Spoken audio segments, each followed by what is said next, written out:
చిన్న video byte ఉంది మన అరవింద్ కేజ్రీవాల్ గారిది. PCR kindly play the video byte please.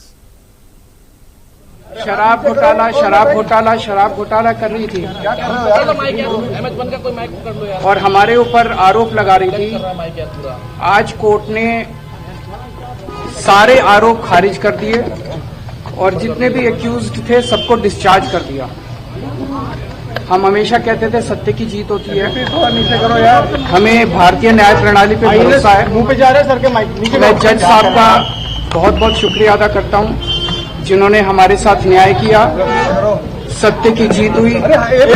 मैं हमेशा कहता था कि भगवान हमारे साथ है। मोदी जी ने और अमित शाह जी ने मिलके आजाद भारत का सबसे बड़ा राजनीतिक षड्यंत्र रचा। आम आदमी पार्टी को खत्म करने के लिए आम आदमी पार्टी के सबसे बड़े 5 नेताओं को जेल में डाल दिया गया। यहां तक कि सिटिंग चीफ मिनिस्टर, जो आज तक भारत के इतिहास में कभी नहीं हुआ, सिटिंग चीफ मिनिस्टर को उसके घर से घसीटकर जेल में डाला गया और 6 महीने तक जेल में रखा गया। हमारे उप मुख्यमंत्री मनीष सिसोदिया जी, उनको लगभग 2 साल तक जेल में रखा गया। पूरा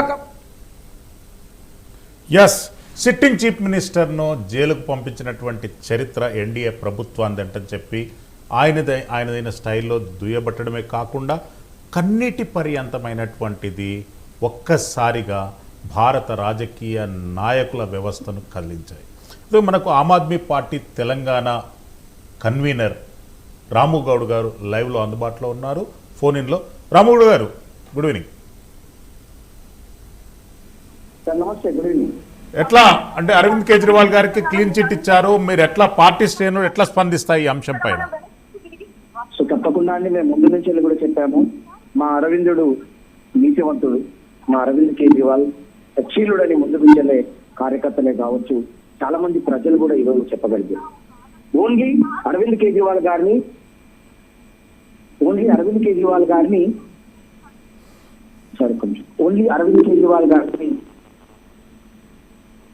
yes కంటిన్యూ అవినీతిలో లోపి పంపించేసి దాని ద్వారా బీజేపీ పార్టీ ఏదో చేయాలనుకున్నది, కానీ అది ఈరోజు కాలేకపోయింది.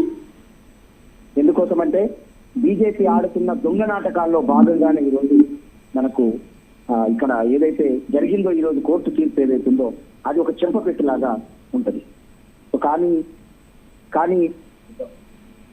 కానీ ఒకటి మనం గుర్తుపెట్టుకోవాలి, రాజ్యాంగబద్ధంగా ఏదైతే స్వతంత్ర ప్రతిపత్తి కలిగిన మన ఏవైతే సంస్థలు ఉన్నాయో ఈడీ, సిబిఐలు, ఈ రోజు ఆ ఈడీ, సిబిఐలు బీజేపీకి తొత్తుగా మారి ఈ రోజు అనవసరంగా చేసింది. కానీ ఈ రోజు ఏమైంది, దేశ ప్రజలకు ఈ రోజు బీజేపీ పార్టీ దొంగ కేసులు పెట్టి ఈ రోజు నాయకులందరూ ఇరికిస్తున్నారని తెలిసింది. ఎప్పటికైనా ఒకటే చెప్తాం, ఈ రోజు విద్య కావచ్చు, వైద్యం కావచ్చు, అరవింద్ కేజ్రీవాల్ ఒక్కడికి వల్లే సాధ్యం. ఈ రోజు దేశ ప్రజలకి మంచి చేయాలనుకుంటే ఆ దేశ ప్రజల్లో ముఖ్యంగా అరవింద్ కేజ్రీవాల్ ప్రజల వెన్నంటి ఉంటాడు, ప్రజల కోసం పనిచేస్తాడు. సో కాబట్టి అందరం సంతోషంగా ఉన్నాం. రానున్న రోజుల్లో ఆమ్ ఆద్మీ పార్టీని పూర్తి స్థాయిలో బలోపేతం చేయడానికి